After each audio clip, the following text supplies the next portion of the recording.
And we're back, ladies and gentlemen. Game number 2 of the finals going into this right here, right now. Game number 1, even tug of war, back and forth with Think Twice edging it out in the later stage of the game. And we're going to be getting into this draft here in just a moment. Jims, when it comes down to it, I don't think draft was an issue at all. Aurora, here we don't see that often. I got to say, Clearcast put on a great performance, was really stretching her kit, but wasn't sort of pushing it too much. When you see Aurora, you're like, oh, you want to get in there and get the Hoarfrost, get the Cryosism, but more so was really playing on the fringes of the capabilities of that hero and was teetering that balance very, very well. I think what enabled Clearcast to do well in that last game was the Hoarfrost more than the Cryo. The Cryo was pretty much a non-factor for a lot of the game. Yeah. Was consistently removed. It was just the Hoarfrost positioning made it really awkward for Synergy to actually do much about it.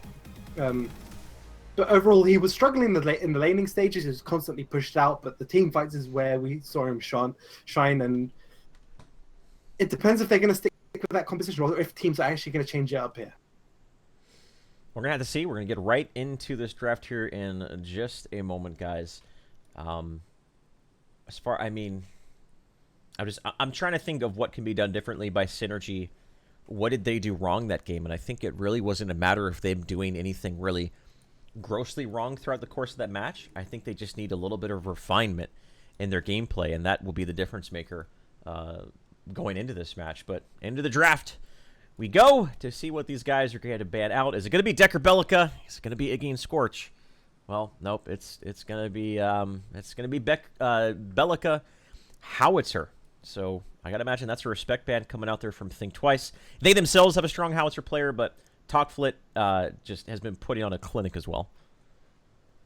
Yeah, he is. And let's see the first couple of bans coming out here. We see Synergy actually go for the Bellica ban and Think Twice going for the Howitzer. Howitzer being removed is actually going to mix up these compositions. We might see something like a Gideon come out with a gadget. It's probably most likely going to be the two mid laners because you're not going to really see a Morigesh in mid. Morigesh will sit in the off lane, and those are basically the two main options available to you right now as well. There it is. The Decker first picked up here from Synergy. The mid laner of Gadget, and then the jungler of Sevarog picked up for Think Twice. Junglers left on the field, of course, is pretty much always between Grux and Sevarog right now in the current hero pool and the current state of the game. We've seen Grux banned out occasionally, but for the most part, I imagine worst case, Ob will pick up Grux. He was on Sevarog last game.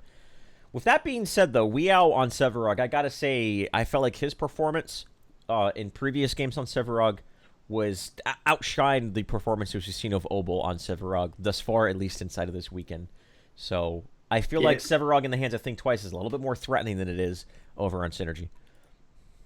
Yeah, it's interesting to see because if we look at the PCL NA last time, we saw a lot of preferences on Quang jungle over Sevarog a lot of the time, which was quite surprising from an EU standpoint because Sevarog and Grux are arguably the two strongest junglers by far and large, but a couple of the matches, people actually preferred Quang in the last tournament. And we're seeing it's come back to Sevarog yet again, and I really enjoy that because Sevarog is one of the more mechanically demanding champions out of most of them, because if you're in the wrong position, your Colossal Blow has to be aiming the right direction and your Subjugate, a lot of people miss it, and the good Sevarogs really stand out in comparison to some of the others. Draft moving along quickly here. We see the Kwong and the Twin Blast picked up by Synergy. And then shortly thereafter, the Bruiser Brothers of Narbash and Grux. So the only thing left for Think Twice is going to be their carry. And anytime iCameron's on a team, you pretty much have to assume that it's going to be a Sparrow right here. I think the only other possibility is a Yin. And then the Gideon. There's Yin, you still go for the Sparrow. We've been seeing that quite a bit from iCameron, but and Gideon? then Gems, the Gideon. Well, again, I mentioned this before. The Bellica and Howitzer are banned out. You're left with Gadget or Gideon. Think Twice have already grabbed the gadget. It means your mid laner is going to have to either be another carry or Gideon. Well, iCameron picked Sparrow. We're all surprised. Well, not iCameron. I don't know if he's the one drafting. The captain picked Sparrow for iCameron. So, Gideon's coming into play here against a Narbash and a Grux. And Sevarog... He's going to have a rough time. Yeah, and Sevarog can use Colossal Blow if the positioning of the Gideon is not on point to interrupt it as well. So with this Gideon being put in the field, I'm saying, guys, my black hole is going to last all of like a quarter to half of a second. At this stage, it's more than likely going to be delayed.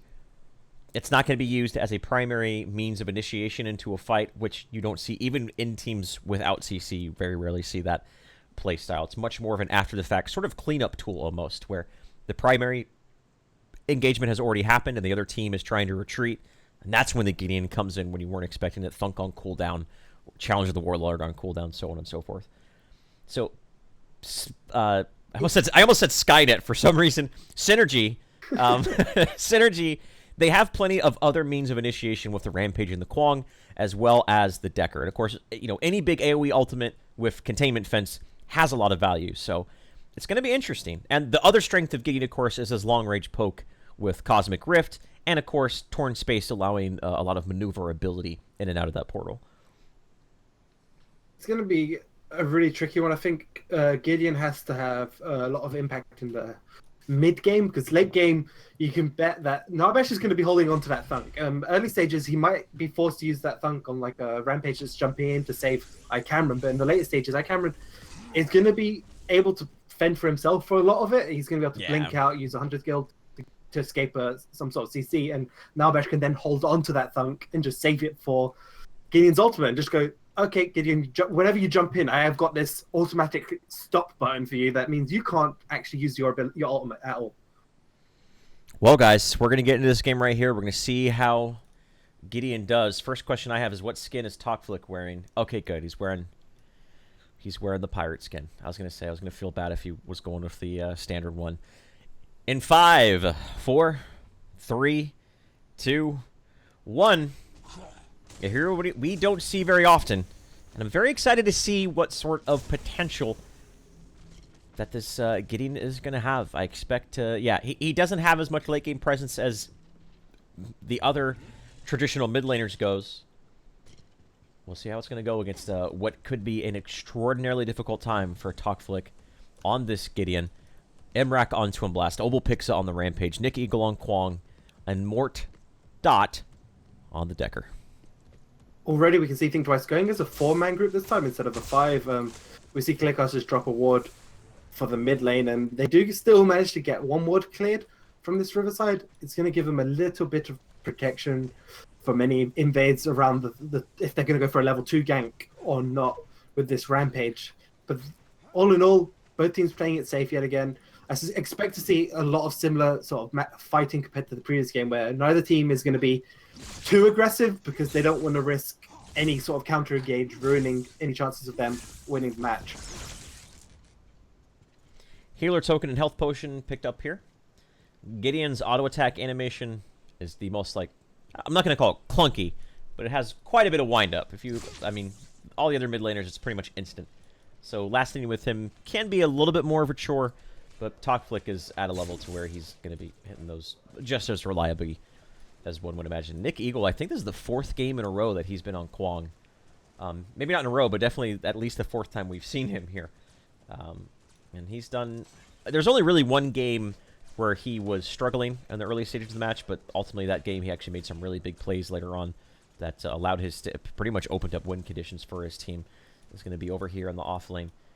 Clearcast... It's this Grux Sevarog. I believe you mentioned Clearcast used to offlane. You mentioned someone used to offlane Sevarog, and I heard offlane Sevarog and was kind of like, huh. But here it is. We're going to see how it's going to go down. It was Nick Eagle on That's right. side of Synergy has played it a couple of times, and Clearcast was the support of Think Twice previously. They've subbed him in here in the offlane. I've never been too sold on offlane Sevarog. I play a lot of Sevarog. He's probably my most played champ personally. I play him in the jungle the main reason I don't like him in the off lane is he can't stack that well. Yeah. That's pretty much it. You just can't. You kind of just have to stand around and hopefully use your subjugate to get a couple of last hits where you can. Gideon versus Gadget in the mid lane here. I'd imagine that this is somewhat of an even matchup. I don't think there's much 1v1 kill potential. Maybe once Gideon hits level 5, but even then, Gadget just has to lay down the Tesla Dome and be like, okay, you can just sit there. See how these guys play it out here. Looking for the 3-minute timer. 3 minutes. Weow picked up the black buff, and it looks like blue buff has been completely untouched. Instead, you see Obel just completely wrapping around over to Clearcast. Misses the boulder onto him. So Severog should be able to get away in that case. And he gets away cleanly, and I'd imagine now he'll just fall back to the river. Some nice little dancing feet from Clearcast, just going left and right, making it a little bit more difficult for Obel to hit that rock. And he's trying to get the levels right now. As we can see, this is the issue I was raising. He's got only 4 creeps. The amount of those that are probably last hits on and with an ability are probably quite low. And Tower Dive coming out here on the other side of the map, 4-man gank. And this is going to be a very early tier 1 tower. They have 3 range minions and a siege minion. So, I mean, Obel's here, but, I mean, well, he looks like he is going to be able to defend it potentially. Either way, this tower is so low that the next siege minion wave will probably be enough to take it down if they don't get it down right here. Again, that's so important to open up, especially when you're on the Dusk side, because now you can switch up your carry duo role over much closer to the Raptors. And that's why we always see the Dusk side putting so much more pressure into this offlane than maybe their opponents. With that being said, though, the other offlane tower is actually going to fall first, despite the fact that they didn't get a kill, but they were able to push Clearcast back, and there was no response coming out from Real, so they are the ones who actually get the first offlane tower going over to Synergy. Yeah, it's a nice quick tower here for the side of Synergy. Not going to be too much here in the early stages of the game. We'll give them a slight lead in terms of overall CXP, but it'll be negligible. And we can already see it. Emrak is slightly behind in iCameron in farm, and that's already pretty much evened up that gap, and iCameron's actually ahead by 1 point now. Nick Eagle hanging out, doing what he can. Rampage and Grux are going at it. Who's going to get the purple up? It's going to be Obel. He's going to use that leap. Smasher Grab is there. They do have a ward. The Sticky Bomb, do they have the Seek and Destroy to get the snare? Leo's going to charge forward, and they are going to be able to pick up the kill. So Obel was feeling confident that he could go mano a mano versus Weow, but Gadget rotated over and was able to pick up a pretty straightforward kill onto the Rampage there, and that's really going to stunt his, or stunt rather, I guess you could say stunt. It's really going to stunt his road to level 5 here, as Weow has now got the kill and also immediately farming. So when it comes to that levels, Rampage is going to be pretty far behind. Yeah, Weow is going to be hitting level 4 soon. We're slightly behind in farm levels overall to Obel, but not going to be under the world because he's been putting pressure across the map, and we can already see a slight lead on iCameron. iCameron's on 9 points. There are the wards coming out across the board, and already an early quenching from Cosby. He hasn't got the full upgrades yet, so he doesn't have the active, but he's already on path to getting quenching 6 minutes into this game. And in a couple more minutes, Raptors are going to be spawning, and we're going to probably see similar things to what we saw in the previous game. Obel's wrapping around in a Clearcast. If this boulder lands, it should be a kill. You can see Clearcast is trying to do what he can. Colossal Blow is used to knock both of them away. Subjugate does land on Nick Eagle. Nick Eagle doesn't have his tether, as it is on cooldown. They're going to try to do what they can. Don't forget, the boulder was picked up by Rampage, so it did go on cooldown. Now even Gideon rotating over here. So they do get a turnaround kill, but an offlaner taking down that tier 1 tower in the safe lane that early on is something we don't see that often. So that's a very worthwhile trade in the long run here for Think Twice, and just continuingly to open up the map for them. I still think they are looking to take out this offlane tier 1 tower prior to 10 minutes, but opening up the safe lane tower is pretty much just as creates just as much opportunity. River buffs have spawned again. Twin Blast, I didn't really see who managed to grab the river buff. Oh, Topflip managed to grab the red buff, and the purple buff is on the side of Obel. Okay, so it's going to be interesting to see if he can actually get a gank off here with this purple buff. There's no ward to detect him coming around, and Cameron and Cosby are not. They're just now starting to retreat. Cosby's still here. Stasis bomb. That's going to be a boulder. And that's going to be a dead Narbash. Pretty straightforward. You can tell Cameron knew what was going up. He was running away to the tower, and he was probably and Cosby was like, no, we're good. But it's just a support. Not the biggest deal in the world. And he's again they're stinting his level progression. Cosby is not even really close to level 4 right now. Looking over the other side of the field, Mort is a little bit ahead. So the timing for level 10 will be close if they are going to hit level 5. Cameron just going in right now. And he's got to be very, very careful. And he actually is able to pick up a kill onto the Twin Blast. So he just a good rotation by Weow. He was very low. Mort pretty much left Twin Blast to his own. I think he dropped down to the low ground accident. Now he's going back in to try to get an kill on Cameron, but the greed, his eyes get bigger than his stomach. And they give yet another kill over to Think Twice. So they're going to be happy about that one. So they're going to be really happy about that. The issue with this even more is that Mort is not going to be even further away from getting to level 5. Isn't able to just soak up some XP in one of those lanes. Even though his laner was dead, he can still go around, try soak some levels, try to get that containment field as soon as he possibly can. We are just nearing a minute away from Raptors as well. And we can already see on the item builds, Cameron 14 points, 2 and 0, has got access to the Gain of Fire as well. Will be able to take really quickly these Raptors, should he choose to, with that 40-point advantage that he has. I mean, 2-point advantage from MRAP as well. Taking a quick glimpse over at the build of Gideon thus far, a lot of disposable items like the Health Potion, Mana Potion, Healer Token, Cast Token, only one item that's actually completed. And that is going to be the Sage's Ward. So he has a decent amount of damage, but of course Gideon gets most of his damage from his levels early on as opposed to his card experience. But we're 25 seconds away from the proverbial team fight over here at the Raptor bus. And they're starting to collapse. Talkflit was maybe trying to bait out Shinx a little bit. Boulder isn't going to land, and he's going to be able to get away. But Talkflit's pretty low. He has his health potions up, but it's going to take a while for those to really, truly top him off. And 4-man wrapping around here. And here comes the Raptor engagement. All the meanwhile, Cameron and Cosby are completely on the other side of the field. But these Raptors are doing it as a amount of damage to where they might essentially be the 4th member of their team doing the extra damage. So taking him down. One's gone down on far, and that's going to be all 3 going over to Twin Blast. And just like that, the lead that Cameron has built up has been mitigated, but he still has a 2-point card lead even with those Raptors. Yeah, I think the Raptors, Talkflit might have grabbed one. I'm not too sure.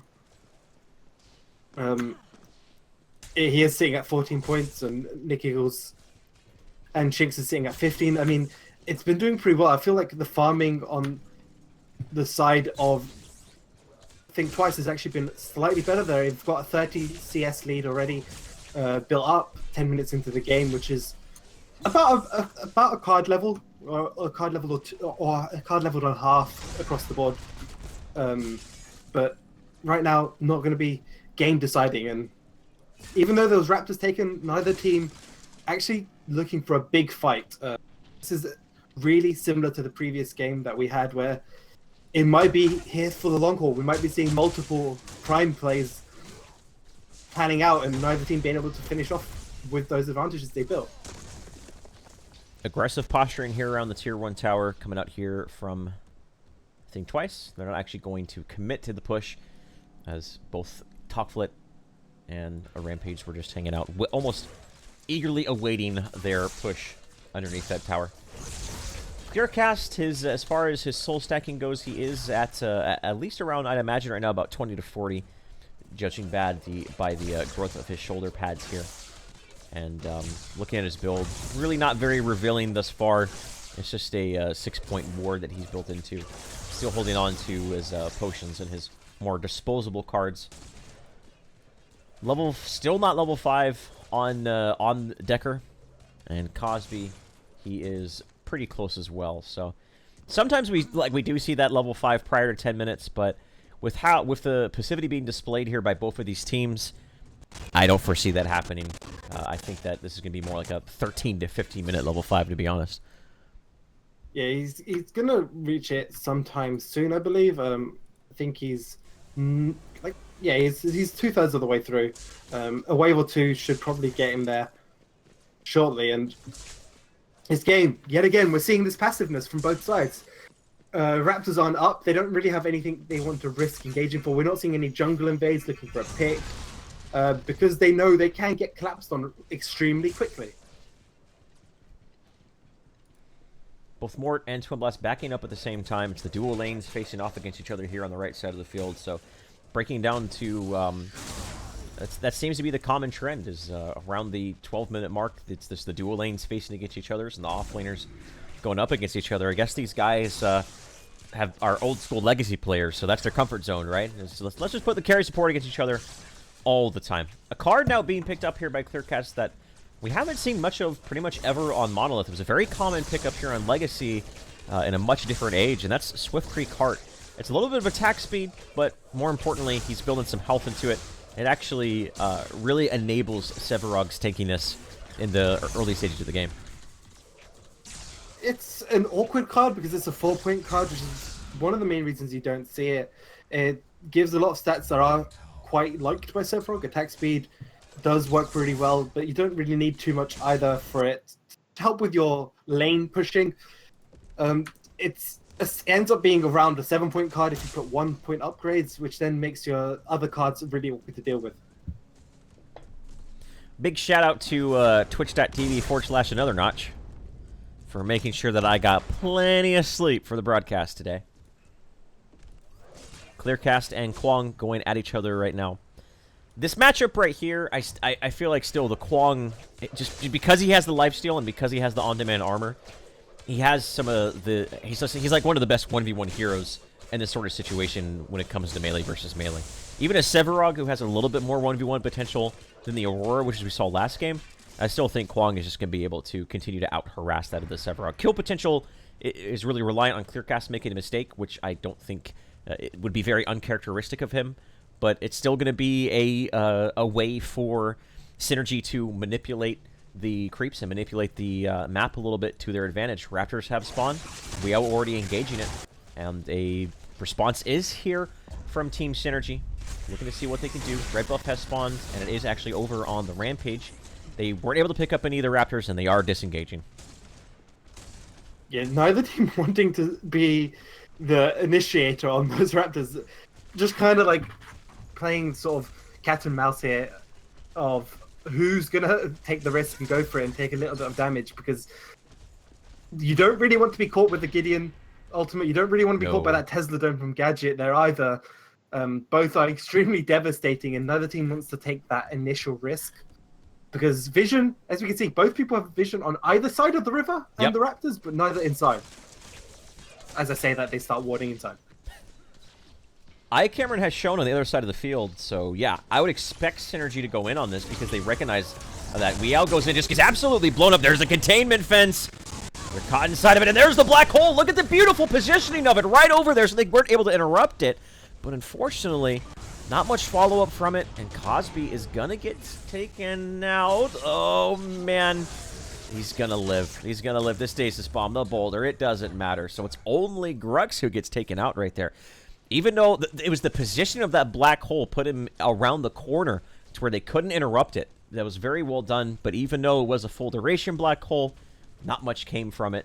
And the Raptors aren't being taken. They were able to get the Grux there, Jims, but they're so wounded that they don't feel confident about going back in. And at the same time, that entire time, Cameron was pushing down this tower and almost got a tier 2 by himself.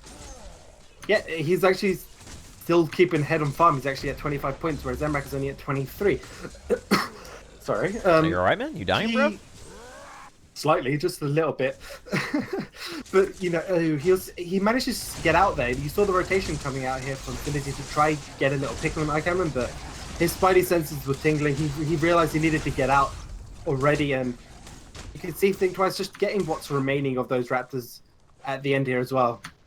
That was just very manipulative play coming out here from Think Twice. The moment they recognized that they committed quite hard to cleaning up that tier 2 tower push that iCameron set in the right lane. iCameron just backed, and then they went to Raptors and got the Raptors. So that was just really just forcing, outmaneuvering their opponent. Now Nick Eagle's in a lot of trouble. Obo is here to provide a little bit of CC. Clearcast is going to get away. So an engagement resulting in not much kills, but iCameron's, I don't know what that was about. iCameron was just sort of like by himself in the strong side of the jungle, and Imrak just came over and got a pretty easy kill on him right there. Yeah, he did, and it's not ideal if iCameron. Imrak 3-1 is slightly behind in farm and hasn't been able to get as many Raptors as he would have liked. And it's, as we've been talking about this matchup, Twin Blast can actually beat Sparrow in these points in the game. Yes. Sparrow doesn't have that as much burst. The grenades coming out from Twin Blast do a lot of damage, and it makes it really hard for Sparrow to actually duel him until sort of the 40 card point mark, I think, is when Sparrow can potentially duel him, or if Emrak makes a mistake in sort of a 1v1 scenario. But again, equal points are still fairly stagnant. iCameron just has that slight lead. Well, he did. Emrak just literally just hit 28 as well, so pretty equal across the board. Shinx is at 25 points, has managed to get that Teleblink and a couple of completed item stages ward with adding edges. So that's going to be something to look out for. Also, Clearcast in the off lane has grabbed the Blood-Soaked Armor, so they have Grux and Sevrog, potentially even a Grux with a Blood-Soaked later on as well.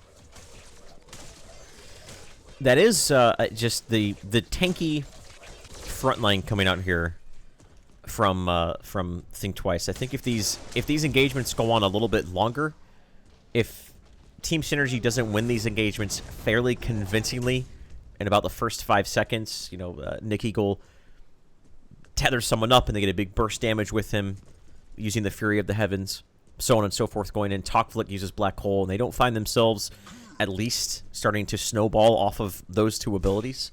I really think with the tankiness of the front line coming out here from Think Twice, that they could just almost just sort of indefinitely reset this fight, turn around, and just take the engagement. Clearcast here going mano a mano against going against Nick Eagle.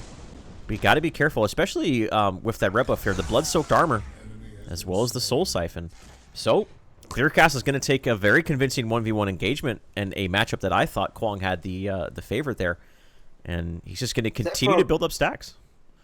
Sevrog, if he plays it well, if he gets a couple of siphons before completely going for the all-in, just a little bit of poke onto Kwang, doesn't fully engage, you can get out a lot of damage. You can also stop Kwang from being able to use his ultimate, because you can just Colossal Blow him the second you see the animation.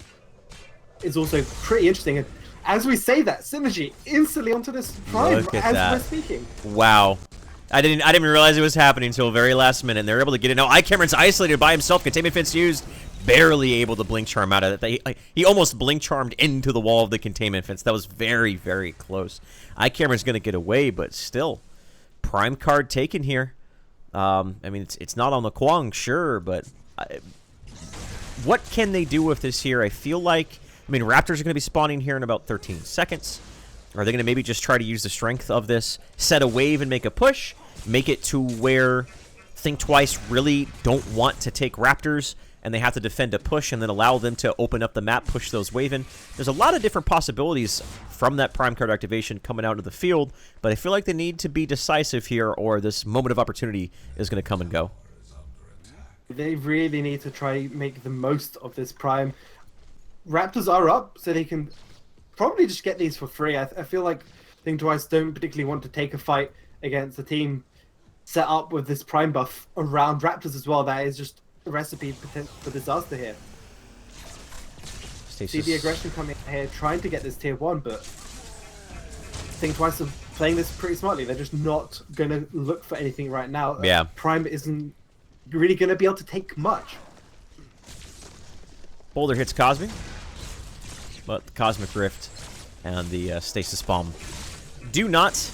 I think this is just strictly posturing, trying to find either one of these teams trying to find an opportunity to pick up these Raptors. We do see Imrak on the other side of the field, pushing down the right side of the map, trying to do what Think Twice did to them, and that's 4-man in the mid lane or around the Raptors and allow their carry to push down a tower. Now, of course, it's just a tier 1 tower here for Twin Blast. Still opens up the map a little bit of breathing room for him, but at the same time, Clearcast is doing literally the exact same thing and doing it faster. The tier 2 tower is going to be under siege. Over the mid lane, Obel's been caught out. He's going to be able to jump away, narrowly able to get away right there. Toxic lands a Cosmic Rift. Cosby's going to heal that damage up. And these guys continue to just have these very elongated standoffs where neither team is hard committing. No black hole, no containment fence, no Tether Fury of the Heavens, no Tesla Dome, no subjugates. And now we see them starting to engage on the Raptors. Obel's just taking them up at this point in time, taking a little bit of supplemental damage, but here comes Weow into the front line. Smasher grab on Mort. If he's able to get away, this would be great. Maybe force out a bad engagement. And Weow continues to go in there. Challenge of the Warlord is made. They're chasing down Mort, but Weow has to be careful not to chase too hard. He does turn around, doesn't want to isolate himself and get punished for it. And now they're wrapping around. Obel's going to get knocked up. The subjugate's going to land as well. There is no enraged. And that's going to be the death of him. Smash and grab. Ooh, that was a good play by Mrock. I thought that smash and grab was going to hit, but he's going to use that mobility of Twin Blast to narrowly get away from that, as that more than likely would have been the end of him. But with Obel not being on the field, this is an opportunity for them to fall back to those Raptors and once again continue to build up by Cameron Sparrow. What's interesting to talk about here is that Synergy had the prime for a vast majority of those fights, but they weren't able to really take anything more than a tier 1 tower, whereas Think Twice waited, bided their time, and were able to then take a fight where they managed to take out Obel and then take the Raptors on top of it. So that's actually given them an actual boosting power when you would have expected Synergy to be able to take a lot more with the buff. We're 24 minutes into this game here, Jims. We've seen 1 black hole. Just pointing that out. I think we've seen 2 containment fences. But it's just these guys are playing so passive that they haven't been really finding much opportunity. Do you think maybe their Talkflit is being a little bit too conservative with his black hole, or he just knows he has to save it for such an opportune time that it's sort of forcing out that passive utilization of that very game-changing team fight winning ultimate? He's kind of put into a position where he has to keep track of the seconds of Narbash's thunk the whole game. He can't actually go for that black hole at any point in the game until he knows 100% he's seen Narbash use a thunk. Right. So the second that thunk goes out, that is when you'll see him use that black hole. Because without that cooldown being expended, he can't risk it because he'll end up overextending and just getting taken out himself. The boulder on cooldown. Good thunk by Cosby right there. They're going to continue to move forward there. We got all the teleblink. There's the stun. Cosby's going to get taken out. Nick Eagle is actually wrapping around as well, so even if Cosby was able to pull off one of his patented getaways, Nick Eagle was going to try to cut off his secondary means of retreat. Nick Eagle actually backing here. A little bit surprised by that. I thought that they can maybe make a aggressive invasion into the strong side of the jungle of their opponent. At very minimum, try to find a green buff, but looks like they're just going to get a couple of deep wards into the jungle. Toklik is currently engaged onto the green buff. He has to be careful here, as Weow has spotted it out, and Obel and Mrak are quickly on their way as well. Clearcast is actually going to be able to do okay in the duel against Nick Eagle. Doesn't have enough mana, I think, to be able to really do much, but this might be Weow trying to get a pick here in this mid lane as well. He does have charge. He's got plenty of mana for a smash and grab. They're grouping up. They have to be very, very careful. Clearcast, I was thinking about wrapping around the fog wall there as opposed to heading over to the elevated stairs, but opportunity maybe was there for about a split second. Not going to be able to pick much up, and these teams are going to continue to play this game of cat and mouse. There is a rock coming out from Mobile. No real follow-up. Kind of was hoping, I think his team would come and wrap around, but no neutral objectives to really fight over except for the river buffs. But at 26 minutes, if you know they're going to grab the river buff, sometimes you just give it up. It's 30 seconds. You can wait it out. Yep. And you know they don't have it anymore, so there's no sort of black buff extra damage you're going to be expecting. You can just let them have it. They don't really gain much apart from a bit of mana regen if you wait out 30 seconds. Right. And it's double blue buff, which is, in the grand scheme of things, is like, oh, the blue buff. All right. As opposed to like a red buff on the gadget, a black buff on Eye Camera, and a stealth purple buff on the Grux or the Sevarog. Those are the ones that really open up opportunities. The blue buff is just kind of like, meh. As you said that, Cameron just picks up a black. Hey, there we go. But he's sitting in this side lane here on the Dusk, and I doubt he's going to be able to be doing too much with it. Prime has spawned. Raptors will be spawning in just about 30 seconds as well. This is the point where teams are going to have to choose which objective they value more. I suspect it's going to be the Raptors first, but I'm not going to be too surprised if teams tried to go for a sneaky Prime, as we saw in the last round where Synergy just managed to take it, but weren't able to fully capitalize on it and take a couple of those towers.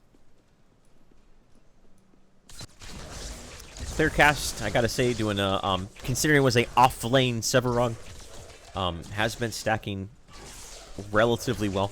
Raptors have spawned, teams are collapsing. Actually, smash a grab on a Nick Eagle, pulling them down to the low ground. Now they're retreating, as they recognize they didn't have good numbers here. Talkflick is a little bit behind in the back line. Keeping an eye on the stuns, keeping an eye on the crowd control, because Black Hole can literally completely turn a team fight around, but he has to be able to get it off. Cosby constantly in the back of his head. Where's the Gideon?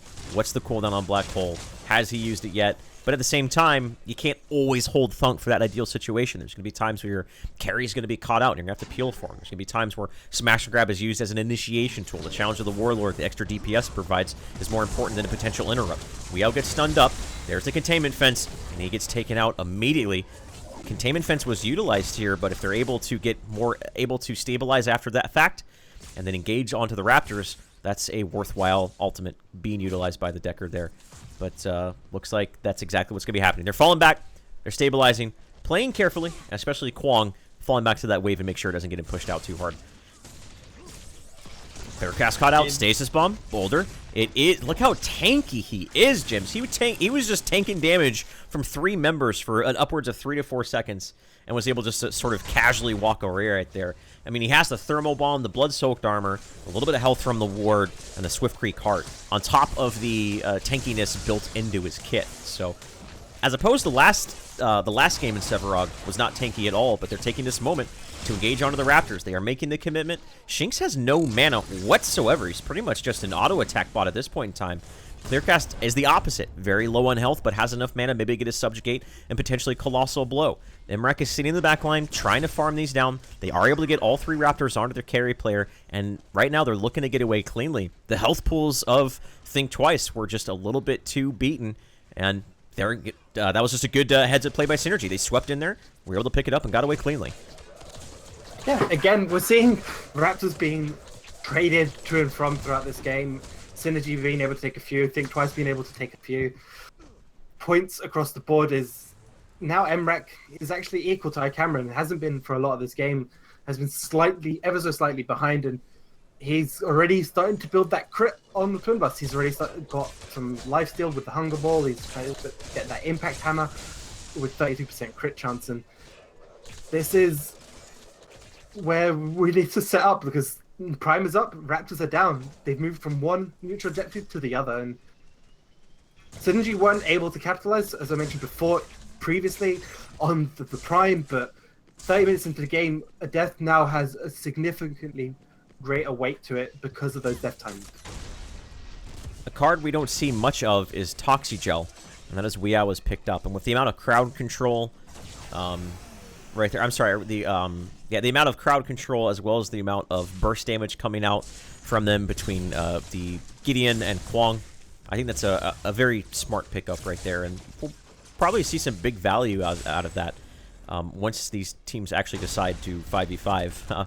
But as of right now, it's just passiveness. Talkflit, another card we don't see much of, but I think is like a card that was designed around Gideon, and that's Divine Shield. So it's going to take a little bit more than just a thunk now, assuming that Divine Shield is up. Yeah, it's a card we've been seeing a lot of Gideon players take, and also Weao's been picking up Toxigel in every game he's been given Grux. Oh, I just haven't caught onto it. Really, okay. He's been really enjoying that card. I've tried using it. I found it sometimes doesn't feel like it's working. You have to actually take quite a bit of damage during the stun duration for it to then kick in. But it's a hit or miss card. I feel like it gives decent stats. You can build health into it, but huge upfront cost of 6. Yeah. I'd imagine its biggest utilization is when he gets tethered. If he gets hit by a tether, it's going to be able to cleanse that away Maybe when the burst damage comes down from Fury of the Heavens, or just, you know, through a boulder or something along those lines. Of course, Divine Shield, any ability damage whatsoever, I believe, makes it go on cooldown. So there are plenty of ways for them to get that Divine Shield down. I think most obviously is the Seek and Destroy out from the gadget, because it's a very quickly, it's a damage over time with a very high frequency fire rate. That is pretty much just what happened. It has a very long range, and you just throw it at Gideon and be like, oh, Divine Shield's on cooldown. Still, though, it's going to force the team of Synergy here to be a little, I'm sorry, of Think Twice, to be a little bit more cognizant and enable even more opportunity for black holes to really turn the tides of a fight. Cosby's caught out. I'm sorry, Cosby's not caught out. He's the one doing the catching. Containment Fence has gone down. There's a Fury of the Heavens onto him, but he's already done his job. Trying to get himself out of there. And this is Nick, Eagle, and Obel are the ones trying to isolate iCameron, and he's just going to get absolutely blown up right there. Smasher grab onto 3. Nick Eagle's going to re-engage, potentially lands the tether. Boulder onto Weeow. Obel's got to be careful because he's so very low, and they're going to get away. A 1-for-1. It's a Gidgeon for a Sparrow. Still a 4v4. And Think Twice are looking to continue to re-engage here. Smasher grab onto Obel, double. Pain the Thunk is there. So it's a 1-for-2. Obel was barely able to get away, but just was a couple inches too short.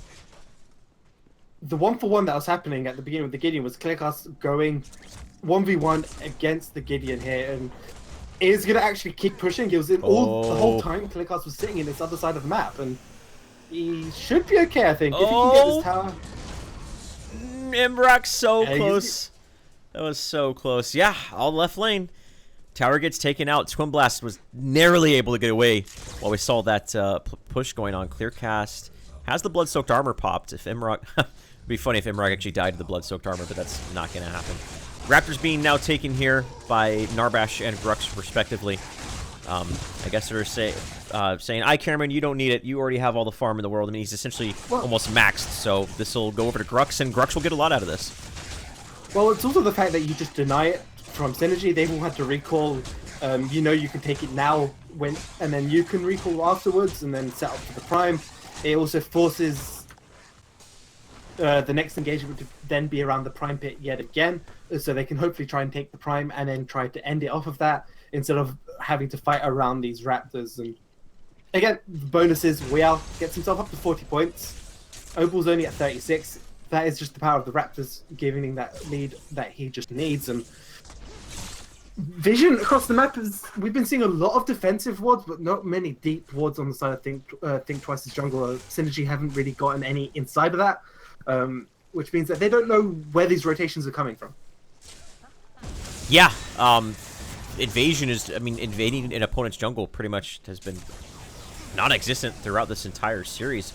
Weeow was in a little bit of trouble. Black Hole was utilized, but he was able to charge away from it. So, Talk Flit actually did level it up, believe it or not. No, he's just has been very patient and passive with his opportunity. Boulder hits Cosby. They were looking for iCamera, but the stasis bomb follow-up. This is what Synergy does, man. If you get hit by a CC, you just gotta be like, uh-oh, iCamera's caught out in the containment fence. Imrock is there, trying to pop off on him. The Blink Charm is gonna get him out. They get the tower, but Imrock now is getting pushed down by Clearcast. Has to be super careful. He's just so tanky. Look at the health regeneration from Thermobond, keeping him alive. And I love the alternating front line here. The moment that Clearcast has to run away, Weeow's back. Smasher grab onto 2, specifically onto that Twin Blast. There's the stun from the Challenge of the Warlord. He's going to get taken out, quickly going to switch over to Mort. And iCameron is going to be able to drop the DPS. So the double pain from Weeow. 3 very quickly go down on the side of Synergy. And Think Twice. I mean, that was a pretty big extension to get a kill onto a Narbash support, and Think Twice without hesitation capitalized. Yeah, doing incredibly well here. Think Twice. And it's now just about 36 minutes into the game. Prime is still up, even though they got all those kills. They didn't go to rush Prime. Was still fearful of some way of it being stalled. Cosmic Rift from Gideon, the Meteor just hitting could steal it. There's a number of different ways that can still be stolen from them. Oh, yes. There's still this little lip right here where you can actually blink above the rim, I believe. You have to be pretty precise, but like right around this area, I believe you can still blink over the that edge and drop down and go for a steal, but they've committed on it. It's just iCameron and Weeow chopping it down. It's already down to about 10% HP. Here comes Talk Flick. Went for the steal. It's not going to happen, and he's going to die. He just got blown up right there. Miscalculation. And no Gideon for 60 seconds. I mean, we've of course been saying how Black Hole is so difficult to get a great deal of value off of, but I think its biggest strength is using that Black Hole to punish sieges, and now that's not going to be the case. 47 seconds is plenty of time for get this inhibitor, and 1 or 2 kills could just be the game here, Gems. It's going to be really tough here. Synergy have to really pull it out of the bag here to be able to hold off this Orb Priming. You can already see how this fight is taken out. Inhibitor's about to fall. And right lane's getting sieged down by creeps as well, so there's going to be 2 inhibitors right now. Obel's underneath the tower. Clear Class moves forward to try to get a kill. Not much going on right there. Cameron is able to pick up the kill. And so Shinx is going to... I'm sorry, Twinblast, rather, is going to be taken out. The second inhibitor to fall. This is more than likely going to be game right here, right now, ladies and gentlemen. It's going to be very, very tense. They're under the core. There's the containment fence. They're trying to do what they can. Mort goes down.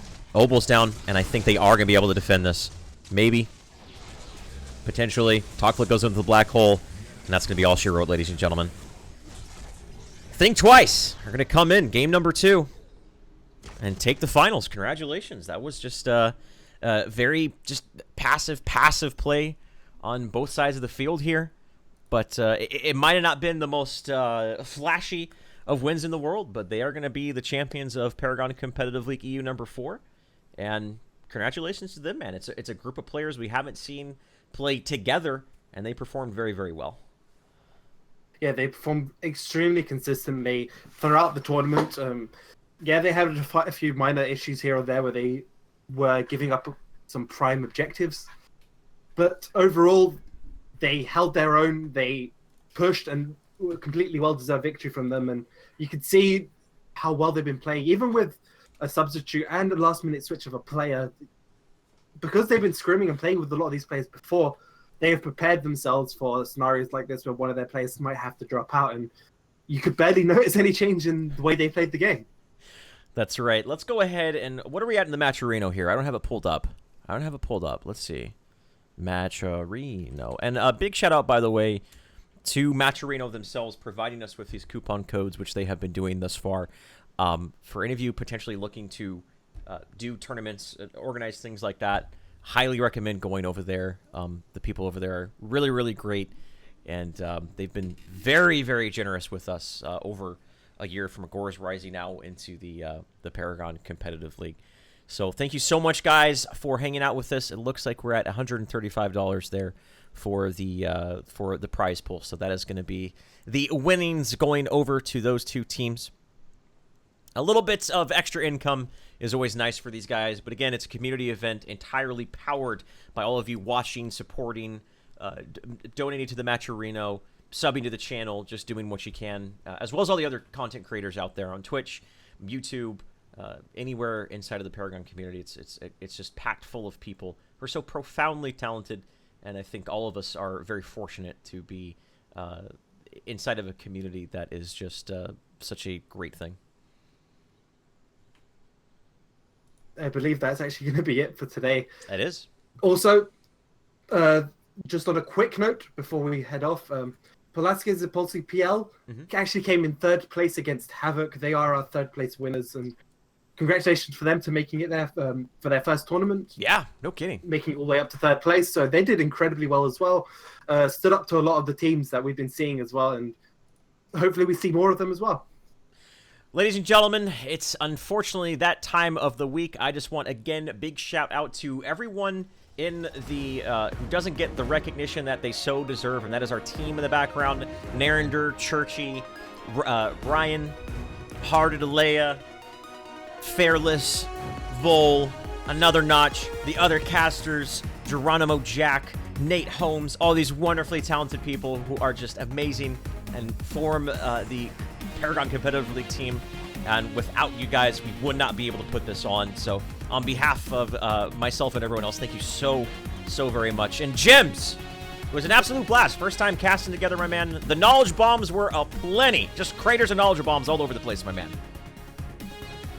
It was a lot of fun casting as well, and hopefully we can keep it up. Well, That's it, guys. The next tournament is in 2 weeks' time, I think. That's right. The next tournament is going to be the North American event. Keep an eye on Reddit and Twitter. Head over to our Twitter. Make sure you're following that Twitter as it keeps an update as well. Our YouTube channel as well. If you guys missed any of the games, and as well as we have upcoming YouTube content, highlight reels, things like that. But we're going to have all the VODs from this weekend on that YouTube channel. So if you want to look back for those games, head over there within we usually get them up in about 3 days' time. And sub to that channel as well. So I hope you guys enjoy the rest of your Sunday. It's 5 o'clock here over on the eastern coast of the United States of America. I know it's pretty late over there in your neck of the woods there, Gems. So we're going to go ahead, close out the show. Thank you so much for your support, ladies and gentlemen. And we'll see you in 2 weeks' time for Paragon Competitive League North America. We hope to see you guys there. Thank you so very much. And until then, we'll see you.